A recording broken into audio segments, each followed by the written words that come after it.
नमस्कार दोस्तों, फिर से स्वागत करती हूँ मैं मोनिका आपका मेरी लाइफ में। Fit your self in every situation, परिस्थिति के हिसाब से परिवर्तन लाएं। आपने देखा है मेरे टॉपिक में कि आज मैं आपके साथ मेरे छोटे से किचन का मेडिटेशन शेयर कर रही हूँ। छोटे से किचन को ऑर्गेनाइज किया है जो कि मॉड्यूलर किचन में नहीं है, तो इसी वजह से मुझे उसमें जैसे जैसे मैंने उसमें सामान लगाया। वीडियो में वॉल्यूम ना होने की वजह से मुझे फिर से वॉइस ओवर ही करना पड़ा।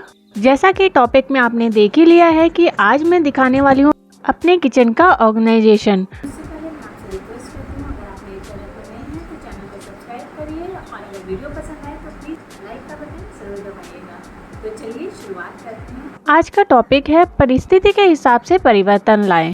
पहले मैं आपको दिखा देती हूँ कि किचन जब मैंने अपना साफ़ किया था तो सबसे पहले तो सफाई में यही होता है कि उस जगह को खाली कर दिया जाए।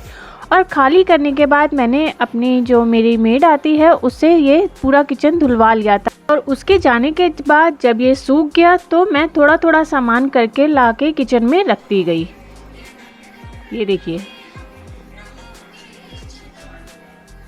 मेरे किचन में जितनी भी छोटी मोटी रैक रखी थी उनको मैंने सोचा कि मैं अपनी वॉल पे लगवा लूँगी, इसलिए मैंने इलेक्ट्रीशियन को बुलाया और अपनी जितनी भी छोटी मोटी रैक थी उनको मैंने लगवा लिया ऊपर की तरफ, ताकि मुझे नीचे काफ़ी ज़्यादा स्पेस मिल जाए।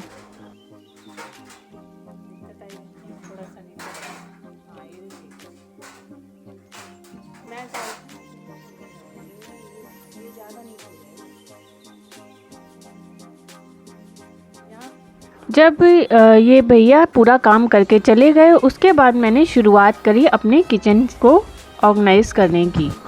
काफ़ी टाइम पहले मैंने इसमें ऊपर अलमारियों में वॉलपेपर लगाया था और नीचे लगाया था, लेकिन धीरे धीरे ये वॉलपेपर तेल की वजह से गंदा हो जाता है और फिर वो बहुत ज़्यादा चिपचिपाता है।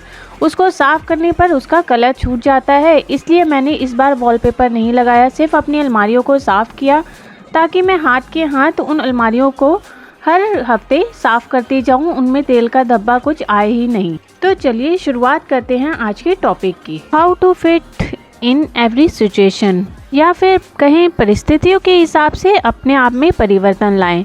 इस चीज़ को तो हम लोग कभी भी झुटला नहीं सकते कि जनरेशन गैप आता ही है। इसी जनरेशन गैप को अगर आप कम करना चाहते हैं तो अपनी सिचुएशन के हिसाब से अपने आप में परिवर्तन लाते रहें, क्योंकि जनरेशन गैप की वजह से जो परिवार में अशांति का माहौल होता है उसकी वजह सिर्फ यही है कि हम लोग जिस तरीके की ज़िंदगी जीते आ रहे हैं हम उस पर परिवर्तन लाना ही नहीं चाहते हैं, और हमारे जो आगे की जनरेशन है वो चाहती है कि हम उनके हिसाब से चलें। सिर्फ आपको इतना ही करना है कि अपनी थोड़ी सी सोच में बदलाव लाना है, अपने आप को ओपन माइंडेड बनाना है, अपनी सोच दूसरों पे थोपनी नहीं है और दूसरों के ओपिनियन और उनके बिलीव की रिस्पेक्ट करनी है। बस इतना ही तो करना है हमें, जिसके वजह से हमारे घर का माहौल बिल्कुल ही चेंज हो जाएगा। आप सोचेंगे कि हमें अपने को बदलने की ज़रूरत क्या है, मैं बताती हूँ इससे होगा क्या। अगर आप अपने आप को उस सिचुएशन के हिसाब से बदलेंगे, अपने अंदर बदलाव लाएंगे, तो सामने वाला जो है आपसे फ्री होके बात कर सकेगा। और जब आप अपने आप को परिस्थितियों के हिसाब से बदल लेते हैं तो आपसे मिलने जुलने वालों की संख्या बढ़ जाती है, क्योंकि जो आसपास के लोग हैं वो यही तो चाहते हैं कि हम अपने अंदर थोड़ा सा बदलाव लाके उस सिचुएशन को छोड़ दें जो पहले थी और आज की सिचुएशन में जिए। और जब लोग आपसे बात करेंगे तो आपको भी बहुत हल्का महसूस होगा, बहुत अच्छा महसूस होगा। अगर आप अपने आप को हर सिचुएशन में फ़िट करना चाहते हैं तो इसका दूसरा मेथड है कि आप सामने वाले की पहली सिचुएशन समझिए, पहले उसकी बातों को समझिए, उसकी राय को जानिए और उसके बाद में अपनी राय देना शुरू करिए। क्योंकि जब तक हम अपने आप को उस सिचुएशन में रख के नहीं देखेंगे हम अपनी राय ठीक से दे ही नहीं पाएंगे, जब तक हम उस चीज़ को नहीं समझेंगे। इंग्लिश में कहावत है, try to put your self in other shoes. मतलब जब तक आप अपने आप को उस सिचुएशन में रख के नहीं देखेंगे तब तक आप कैसे सोच सकते हैं क्या सही है क्या गलत है। हो सकता है जैसी परिस्थिति सामने वाले की है उसमें उसको वैसे ही बिहेव करना पड़ रहा है, तो अगर आप अपने आप को उस सिचुएशन पे रख के देखेंगे तो आप भी वैसे ही बिहेव करेंगे। एक बार इस तरीके से ट्राई करके ज़रूर देखिए। इससे आप सामने वाले को बहुत अच्छे से जान पाएंगे और उसकी सिचुएशन को बहुत अच्छे से समझ पाएंगे। आपसे बातें करते हुए टाइम कैसे निकल गया पता ही नहीं चला। ग्रॉसरी के डब्बों पे जो स्टिकर लगाते हैं उनको मैं कभी खरीदती नहीं हूँ। इसी तरीके से जो पैकेट में लगे होते हैं नाम, उन्हीं को चिपका देती हूँ सेलो टेप से। इस वीडियो में आपको अपनी टिप और ट्रिक दोनों बताती जाऊंगी मैं धीरे धीरे करके, जो मैं अपनी किचन में यूज़ करती हूँ। जैसे कि ये नेम स्लिप का मैंने बताया आपको, ये मैं आपको बताऊंगी कि किस तरीके से रखती हूँ मैं अपने जो मसाले आते हैं, जैसे राजमा मसाला, दाल मखनी मसाला, पाव भाजी मसाला, उनको कैसे मैं ऑर्गेनाइज करती हूँ। उनको कभी भी डब्बों में नहीं रखती और इस तरीके से जो चिली फ्लेक्स और ऑर्गेनो फ्लेक्स वगैरह जो हम लेते हैं उनके साथ डब्बे मिलते हैं, उनमें धो के रख लेती हूँ और स्टिकर सेम वैसे ही चिपका देती हूँ जो डब्बों पे लगे हुए थे। चलिए बढ़ते हैं अपने टॉपिक में तीसरे पॉइंट की तरफ। तीसरा पॉइंट है ऑब्जर्व एंड लिसन, मतलब ध्यान दीजिए और सुनिए। कई लोग बिना जाने ही सिचुएशन को अपनी राय बना लेते हैं। उन्हें पूरी बात का पता भी नहीं होता है, लेकिन फिर भी ये देख लेते हैं कि हाँ ऐसा ही होना चाहिए, ये तो गलत है। लेकिन ऐसा नहीं करना चाहिए। सबसे पहले आप पूरी सिचुएशन को देखिए, जानिए, समझिए और दूसरों की बातें बहुत गौर से सुनिए कि उनकी क्या राय है। इसके लिए आप 4 लोगों से उस बात को शेयर भी कर सकते हैं, उनसे बात भी कर सकते हैं। लेकिन शेयर करने का मतलब ये नहीं है कि सिर्फ आप अपनी ही बात कहें, सामने वाला क्या कह रहा है उसको भी सुनिए, क्योंकि 4 लोगों के अलग अलग ओपिनियन होते हैं, अलग अलग बातें होती हैं। जब तक आप उन बातों को सुनेंगे नहीं, समझेंगे नहीं, तब तक आप अपनी ही बात पे अड़े रहेंगे।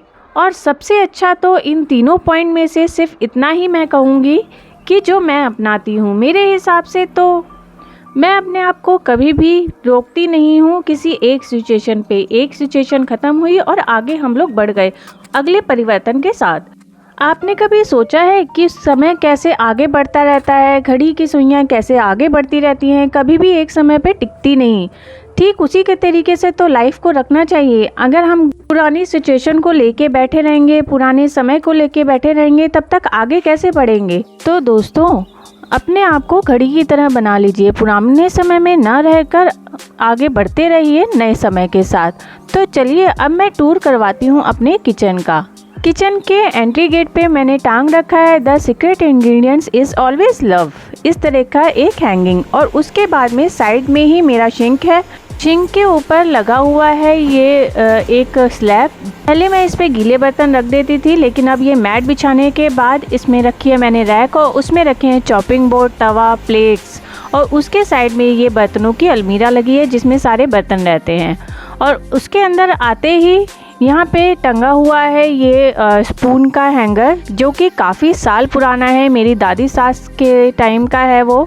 और उसके साइड में ये गैस के बिल्कुल जस्ट पास में मेरा सारा जो खाना बनाने का सामान है वो रहता है, मसालदानी, तेल का सामान। और उसके साइड में मैंने ये ट्रे के अंदर जो मेरी बड़ी वाली ट्रे थी उसमें बना रखा है चाय का ठेका। इसमें चाय का सारा सामान रहता है, चाय, कॉफ़ी, ग्रीन टी और चिया सीड्स, जितना भी चाय में सामान यूज़ होता है, मॉर्निंग में सामान यूज़ होता है, वो सारा इस ट्रे में मैंने रख दिया है। उसके बाद में यहाँ पे रखा है मैंने एक ये प्लांटर, उसमें रखे हैं सारे स्पैचुला जो लकड़ी के हैं। और उसके जस्ट साइड पास में रखी है एक बॉक्स जिसमें मैंने अपनी सारी छुरी और छन्नी रखी हुई हैं। और उसके ऊपर ही मैंने एक रैक लगवा ली है। पहले ये रैक ऐसे ही पड़ी हुई थी, अब मैंने यहाँ पे 2 रैक लगवा ली हैं ये दोनों। और इसमें मैंने अपना सारा नाश्ते का सामान रख दिया है, नमकीन, बिस्किट, पापड़ और दलिया, ये सारी चीज़ें। और इसी के साइड में रखा है सारा चाट मसाला और काली मिर्च, काला नमक, जो भी रायते में सामान डलता है वो सारा का सारा इस रैक में छोटी से में लगा दिया है मैंने। और उसके बाद में यहाँ साइड में लगा हुआ है मेरा एयर फ्रायर और उसके ऊपर एक छोटा सा रुमाल डाल के मैंने उस पर रख दिया है अपना टोस्टर। एयर फ्रायर को चलाने के लिए मैं अपना टोस्टर ऊपर से हटा देती हूँ और हो जाता है। और ये है कप स्टैंड जिसके ऊपर मैंने रख दिया है, ये बॉईल करने के लिए यूज़ में आता है ये स्टैंड। और साइड में नीचे मैंने ये ऑर्गेनाइज़र बनाया था, आपको पिछले वीडियो में दिखाया था। इसमें मैंने अपने रखे हैं 3 रोल जो कि फूड पैकिंग में काम आते हैं। और उसके ऊपर एक कंडी में मैंने रख दिए हैं अपने कपड़े किचन के जितने भी होते हैं। और उसके साइड में ही पीछे मैंने रखी है ये ऑर्गेनाइज़र जो मैंने बनाया था। इसमें मैंने अपने रखी हैं ट्रे सारी की सारी जो छोटी सर्विंग में यूज़ आती हैं। मैंने किचन में जो भी मेरे पास छोटा मोटा स्पेस है उसको बहुत अच्छे से ऑर्गेनाइज़ करने की कोशिश करी है ताकि मेरा सामान भी सारा आ जाए और मुझे कोई प्रॉब्लम भी ना हो। इसकी ये जो रैक है पहले ये नीचे रखी हुई थी, अब मैंने भैया से ऊपर लगवा ली है और इसमें मेरे सारे भोजन थाल रहते हैं। पहले मुझे ये गैस के पास रखनी पड़ती थी। और ये है मेरी छोटी वाली मिक्सी। बड़ी मिक्सी को अंदर रख दिया है, छोटी मिक्सी अक्सर काम आती है इसलिए वो बाहर रखी है, उसके जार भी साइड में ही है। और नीचे की तरफ मैंने रख दिए हैं अपने अचार छोटी छोटी डब्बियों में करके ताकि कभी भी यूज़ में आने हो तो मिल जाएं। और अब ऊपर की अलमारी दिखाती हूँ। इसमें मैंने इधर साइड में जो रखी हुई हैं बीच के सेंटर में ये सारी हैं दालें सारे के सारे, और उसके आगे जो लगे हुए हैं ये सारे हैं नाश्ते के मसाले, चिली फ्लेक्स, ऑर्गेनो या फिर पिज़्ज़ा सीजनिंग सब। और ये है सारा का सारा जो ड्राई फ्रूट का सामान और नाश्ते का सामान रहता है वो सब, जैसे पास्ता, पोहा, जवे और ये बादाम और अंजीर वगैरह जो मैं रोज़ाना रात को भिगोती हूँ वो सारा एक साइड में रख दिया है। गेट भी उसी तरीके से ऑर्गेनाइज़ कर दिए हैं अलमीरा के, जबकि अलमीरा अंदर एक ही है लेकिन फिर भी मैंने उसको अलग अलग ही ऑर्गेनाइज़ किया है ताकि मुझे ढूंढने में दिक्कत ना हो और अलमारी भी अच्छे से लगी रहे। और अलमारी के गैस के पास वाले गेट पे मैंने रखे हैं सारे के सारे खड़े मसाले जो कि बहुत कम यूज़ में आते हैं। जो ग्रीन ढक्कन वाले हैं डब्बे, इसमें मैंने अपने दलिया और रागी, बाजरे का आटा, ओट्स का आटा, ये सारे आटे मैं रोटी में मिला के कभी कभार यूज़ करती हूँ। कभी भी गेहूँ की सिंपल रोटी नहीं बनाती हूँ, हमेशा उसमें कुछ ना कुछ मिला लेती हूँ क्योंकि वो हेल्दी रहता है। ये दोनों रैक लगने से मुझे बहुत ही आसानी हो गई है क्योंकि नाश्ते का सारा सामान मुझे हैंडी हो गया है। ये कॉर्नर पूरा का पूरा मैंने बना दिया है चाय का, और उस पर मैंने आपको दिखाया भी था कि मैंने वहाँ पे लिख भी रखा है चाय का ठेका। और अब ये देखिए यहाँ पे ये सारा सामान मेरा बहुत अच्छे से ऑर्गेनाइज हो चुका है, मेरे तवे वगैरह, वरना पहले ये सब मुझे नीचे से उठाने पड़ते थे, नीचे रखे रहते थे। और एक ये मैंने ऑनलाइन मंगवाई थी रैक जिसमें मैंने अपने छोटे से कप, ये बेलन रख रखा है। और इस तरीके से पूरा का पूरा किचन मेरा ऑर्गेनाइज हो चुका है और साफ़ होने के बाद तो बहुत ही अच्छा लग रहा है।